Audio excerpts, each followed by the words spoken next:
శ్రీ సత్యసాయి జిల్లా ముదిగుబ్బ మండలంలో ఉద్యాన శాఖ ఉపాధి హామీ పథకాల్లో జరిగిన అవినీతిని తేటతెల్లం చేశారు మాజీ ఎమ్మెల్యే కేతిరెడ్డి వెంకట్రామిరెడ్డి. అధికార పార్టీ అండతో బోగస్ బిల్లులతో ప్రజాధనాన్ని స్వాహా చేసిన విషయాన్ని కలెక్టర్ శ్యాంప్రసాద్ను కలిసి ఆధారాలతో సహా ఫిర్యాదు చేశారు. అధికారుల నిర్వాకాన్ని వివరించారు. గతంలో 14 నుంచి 19 మధ్యలో ఉన్నప్పుడు లేదు. అప్పుడు నేను పని చేశానంటే నేనే కట్టాలి డబ్బులు. కానీ దాన్ని ఇప్పుడు కూడా కొత్తగా బిల్స్ అనేది రిలీజ్ చేయడం జరిగింది.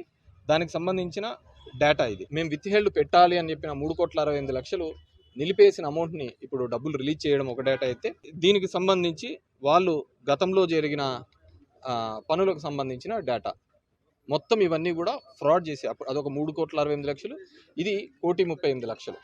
ఇది డబ్బులు ఇవ్వకూడదు, ఇవన్నీ నిలబెట్టి ఎంక్వైరీ చేసిన తర్వాత చేయాలి. కానీ అలా తేలిందాన్ని నేనేం చేయలేదు, ఇది సోషల్ ఆడిట్ చేసిన దాన్ని కూడా వీళ్ళు డబ్బులు ఇవ్వడం జరిగింది. దగ్గరగా ఇప్పటికి 21 సంవత్సరాల నుంచి అక్కడ రైతులు క్రయ విక్రయాలు చేసుకోవాలంటే ఇబ్బంది పడుతున్న సందర్భం.